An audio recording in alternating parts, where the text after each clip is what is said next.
Welcome back to the Trilobite Tour YouTube channel. My name is Steve. I'm one of the two geologists that started this channel for our Camino in March and April of this year, Camino Frances. Been back for a couple of months now, and I thought it'd be a good time to provide some information and some thoughts on what we learned as we walked the Camino Frances. Why am I making this video? It's really in response to the number of injuries and fatalities I keep hearing about and reading about on the Camino Frances this year. It really reflects something that we saw when we were there as well. During our time walking over O Sobrero, that's about a 24 to 48 hour period, 3 peregrinos passed away, all heart attacks, I believe, during the time we were crossing the mountain. When you consider that we left SJPdP with about 30 people registering at the office there probably were only a couple hundred people on the trail in that area while we were there. So the number of fatalities just seems shocking to me.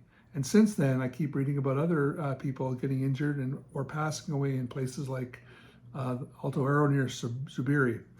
I think our walk taught us some things about the challenges, and perhaps we can provide you with some guidance on things that might help you when you make the trip. We've done videos about packs and shoes in the past on this channel.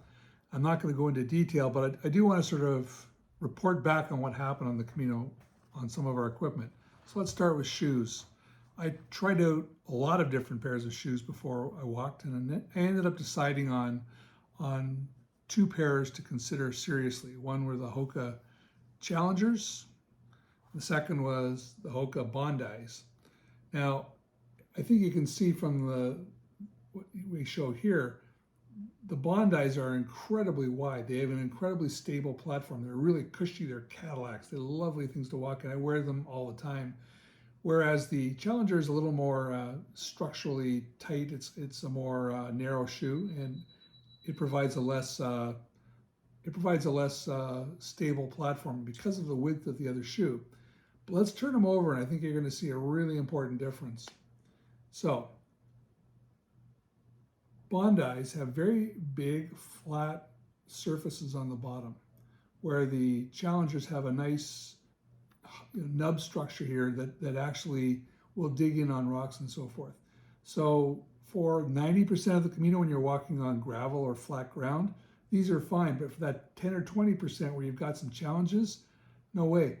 Especially on flat, wet rock, these just do not have the traction, whereas the Challengers, I think, provide just enough traction to be able to get away with it. You know, a lot of people will say you should wear Vibram-soled shoes, and there's an argument for that. I felt these were perfectly sufficient for that 10% where there were real challenges in terms of walking. Here are a few suggestions for how you can manage some of the walking risks on the Camino Frances. Let's start with equipment. Your poles, hands up through the strap and holding it like this. That gives you lots of leverage on the trail. 2, no rubber tips. Use the carbide tips if you're walking on really difficult angled terrain. 3, about 90 degrees to the horizontal for your elbow. That's how they're best positioned. That means you may make it a little bit longer when you're walking downhill, a little bit shorter when you're walking uphill. And I do change all the time during the day. I don't just keep them in one position. Next thing to talk about is your backpack. The most important straps are really these things called the load lifters, and what they do is they angle the backpack away closer to you or further away. When you're walking up a hill, you're going to be leaning forward and your center of gravity is going to move forward. If you loosen these up, the backpack will fall further away. If you're walking down a hill, you're going to want to be more upright, and you're going to want to pull this in. You can see that when I do that, it pulls the pack much closer to my back. That keeps your center of gravity in the right place. All right, so now you've got all your gear, you're in Saint-Jean-de-Pied-de-Port, and you're deciding on where to go next. Everybody knows there's 2 routes. You can go up the Napoleon route and over the summit, 27 kilometers to Roncesvalles, or you can go slightly less distance with less height and go through Valcarlos along the valley bottom. I tend to walk in spring before the Napoleon Pass is open, so I don't really have a choice. But I would argue that even if I had a choice, I would probably still take the Valcarlos route. Number one, it's quite beautiful. You're going to see some subalpine terrain if you walk that, just like you'll see on the Napoleon route. But more importantly, I break it into two sections. Go as far as the 10 kilometers to Valcarlos. There's a lovely restaurant and some very good pensions and a municipal albergue there where you can overnight and then take the last 900-meter climb up to Roncesvalles. That breaks up the chunks into two pieces. If you decide to take the Napoleon Pass, and it's I gather quite beautiful from all the photographs I've seen, I can understand why folks would want to do it. Really consider doing it only if you can get partway up the hill to Orson or Bordeaux. You can get a bed and break into two. And the reason I say that is that the day after you're at Roncesvalles, when you climb through the pass, you're going to have a very tough day going into Zubiri. And if you've already basically either blistered up your feet or ended up with, just being tired and your legs worn out from that first big climb, it's going to make a very, very tricky section of the hill difficult to climb. So really think through whether or not the Napoleon Pass is right for you and whether the distance shouldn't be broken up into two pieces. The Trilobite Tour motto became the slower we go, the better it gets. And I really believe that's true. By going, 10 kilometers some days, we ran into all sorts of great people. We made great friendships along the way, and that slower pace actually worked out for us just fine. Okay, let's get into it. A good way to summarize the Camino is a little up, a little down, a little sideways. You're going to get a mix of terrain as you go along. For the most part, it really is an extremely pleasant walking terrain and really not something that is overly challenging except for those few key areas that we're going to talk about. So if we start to look at what the trail typically looks like, it looks something like this. You're going to see generally relatively flat ground with a trail that you can walk 3 or 4 wide, rolling hillsides, very nice countryside typically. These are obviously pictures taken on nice sunny days. It doesn't look quite this pleasant when it's raining on you, but for the most part, it's not a challenging walk at all and something that we can all do. You can see where many of these sections, you could push somebody in a wheelchair without too much trouble. That's what makes the journey so much fun. I really found these relatively flat sections, particularly in the Mercedes, very good. This is what the actual ground looks like a lot of the time. Gravelly conditions. Yes, sometimes you're going to see some steep little pitches like this, little bouldering challenges, if you will, but they're rare. And they actually are not what's really going to concern you. These are things that last for a few minutes at best. And as long as you take your time, you walk through them, you're not going to have any real issue getting through it. In many sections, you're going to get these beautiful, glorious vistas across open terrain like this, sometimes on roads, but even the road sections are quite nice. Okay, so let's talk about going up hills. In general, you have to be prepared to do, on quite a few days, several hundred meters of vertical. And so that's sort of the challenge. If you really don't feel comfortable doing more than about 200 meters, that still says the Meseta is good. And you might have to take a taxi for some places in the Pyrenees and the Calabrians, but you're still pretty good. But if you can sort of comfortably do 400, you got a real shot at being able to walk most sections of the Camino Frances. The real trick, I believe, in walking this, if you're an older walker like myself, I'll be turning 70 when I walk my next Camino, is to be able to gauge your health and be able to manage your cardio performance during the day as you go.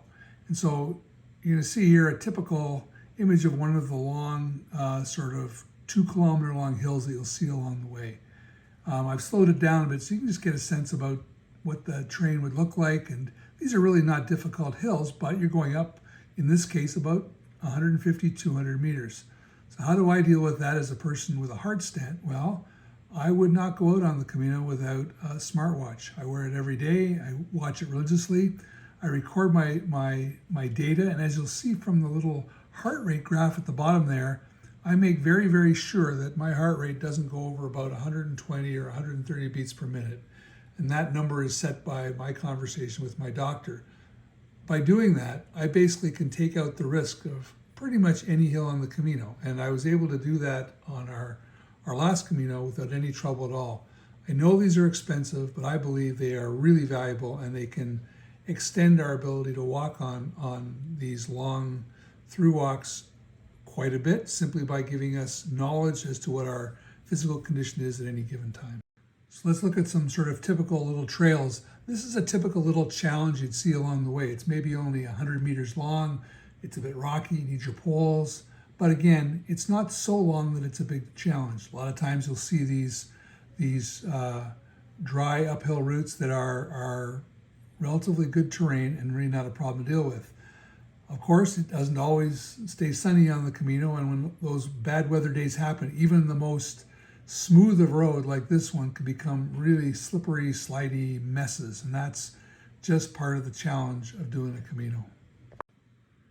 In some sections, you're going to see flat, shaly rock that's lying down and you can walk on. You'll see here, I'm not even using poles. It really wasn't very difficult. I believe this was on the way up to O Sobrero. It really wasn't a challenge to walk it. Beautiful terrain. And as long as you're paying attention and watching where you're putting your feet, I don't think these are particularly challenging. Again, I think you can push a wheelchair up a section like this, so it's not the most challenging terrain. Very manageable by most walkers going up and down the Camino. Okay, well, let's talk about the big four. These are the four hills that I think are really important to be prepared for when you're walking on the Camino Frances.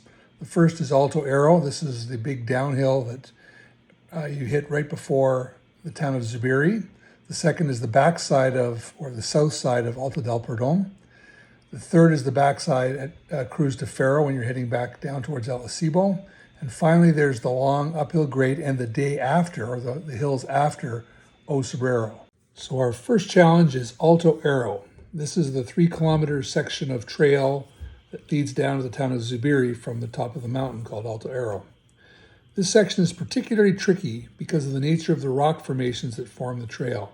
You have a path which is going slightly off the fall line down the hill, and crossing at about 20 degrees from the fall line, you have these alternating beds of shale and sandstone that make the walking extremely difficult. I want to use the maps in Gronzi and the elevation profile to give you a sense of what you're walking in. You're walking from right to left on the profile, and you can see that last section down to Zubiri. That's the part we're actually talking about.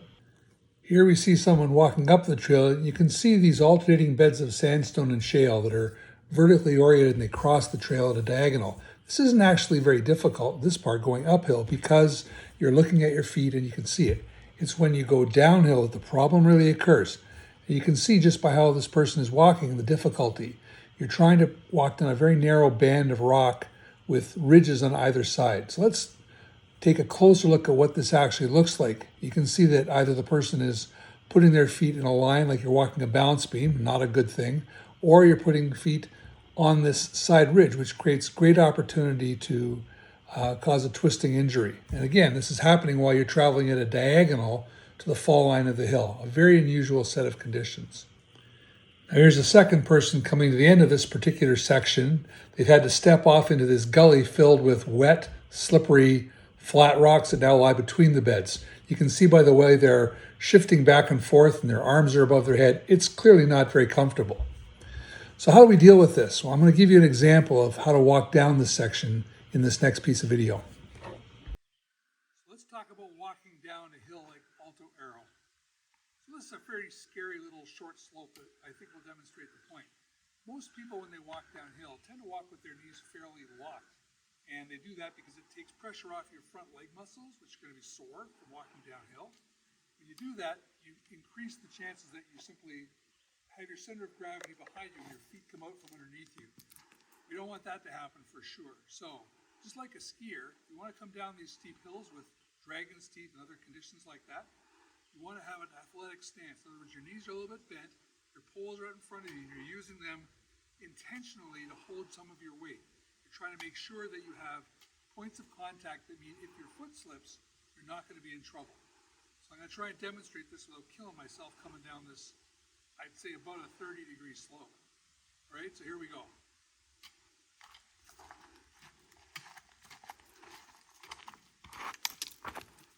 So that is sort of the methodology. Keep yourself in an athletic stance, have your hands out in front of you, use your poles to take some of your weight and be intentional. Always be thinking about where you're placing each foot. Moving on to Alto del Perdón, the problem isn't ridges or the dragon's teeth you see at Alto Arroyo.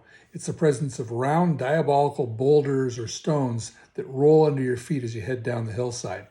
So here's the Granzi map and profile. Again, on the profile, you're going right to left. You can see it's a steep climb up and a steep climb down.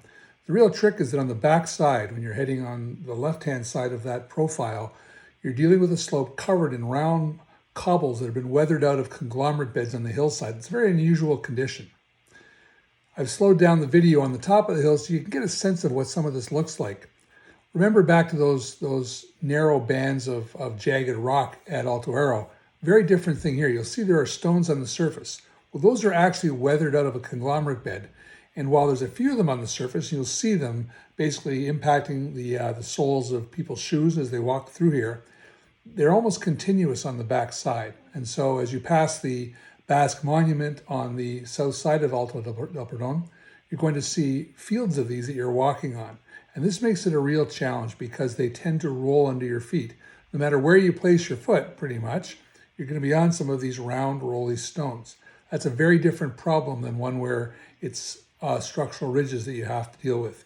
You have to think again about where each foot goes, but there's actually a more complicated problem. What do you do if the rocks are actually going to start moving under your feet almost no matter what you do? So when you're coming down the backside of Alto del Perdón, the problem is a little different. The slope isn't quite as steep, but all of the terrain is covered in these round, marbly-like boulders. And you have to be prepared for the fact that your feet are going to be unstable. You're going to be moving more and more with your feet every time you put a step down. And so what we did at Alto Arroyo, you have to actually accentuate here. You have to have more weight on your poles. You have to have your feet prepared to actually slip from time to time. I used to work up in the Arctic with a bunch of Inuit kids in the town of Baker Lake. They have a favorite sport called icefall hopping. Or what they do is they actually jump on little pieces of ice. They have three kinds of ice. A two-stepper, which means you can stand on it and hold still. Remember, you're in Arctic water, so it's very cold. You fall and it's a big problem. You have one-steppers where you can put a foot on it, but you have to actually get off it before you can't rest. And they have a thing called a no-stepper where the ice actually dissolves when you step on it. Even under those conditions, you get a little bit of lift off it. If you do it just right, you can get to the next piece of ice. It's the same problem on Alto del Perdón on the back side. What you have to be able to do is to have your poles with sufficient energy or weight on the poles that if your feet do slip, you actually can support yourself with the poles.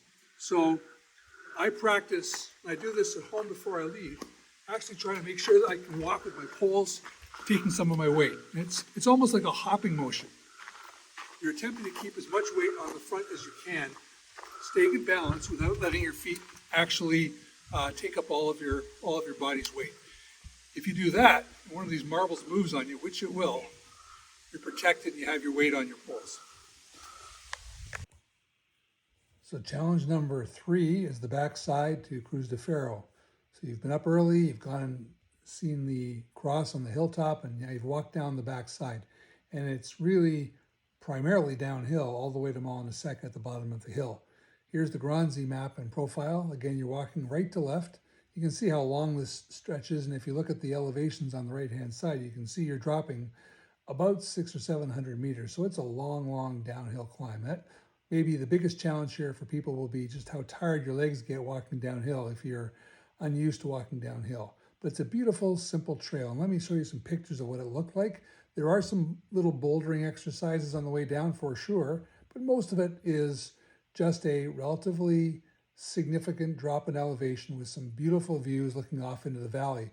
In this picture, you can see Ponferrada in the far distance. So that's really where you're going to walk over the next 2 days. I found this to be a great trip down. That's the town of El Acebo. If you want a nice set of albergues, they're located in that town if you don't want to go all the way. Okay, our last challenge, O Sombrero. I think this is really one where strategy counts as much as anything else. In my view, a lot of people start at Villafranca de Bierzo on the day they climb O Sombrero. We decided to go to Las Herreras. There's two reasons for that. One, there's horses available there for those that want to ride up the hill. And two, it limits the amount of time you have on the big hillside slope. You can see from the Granzi map, it's quite a steep grade from Las Herreras, but that's where the majority of the work gets done. It's not very far. On this map, it's showing is only roughly less than 10 kilometers. And so you really have time in the day to go further. My belief is that it may be worthwhile considering not stopping at O Sombrero, but going on to the town of Fonfria, which is over the hill. Here's where the challenge lies, though. You're going to be tired having walked up this hill, and while that does not look like a lot of elevation change to Fonfria, that is a really difficult section, especially the little chunk right at Alto de Pollo, which you'll see on this map. That is an extremely challenging little section when you're already tired from having climbed up the big hill. So again, it's managing your cardiovascular rate that's really important here. Make sure that you've got the gas in the tank to be able to do it. Well, hopefully these ideas about the key parts of the Camino will help you. But you know, the reality is the chances that we're all going to crash and burn somewhere along the way and take a fall is pretty high. And so I thought maybe the way to end this video was to give you some concepts or ideas about what to do when that inevitable fall happens. You can actually do a lot to protect yourself. So here's how to crash and burn and live to tell the tale. There's two things you don't want to do. The first is to try and save a fall. So you've probably experienced this if you're walking forward and all of a sudden you catch a lip or catch a foot and you think, oh, I can save myself. And so you start trying to sort of lunge forward. Great way to tear a muscle or sprain a joint. If you're going to fall and you see you're going to fall, it's better to be prepared for the fall and then to try and take an action or a direction that will in fact protect you. And that action typically is just to roll. So I'm going to demonstrate what I think that looks like. This is what I do, and I, again, did it I think 4 times during the last Camino at various points along the way. Here we go.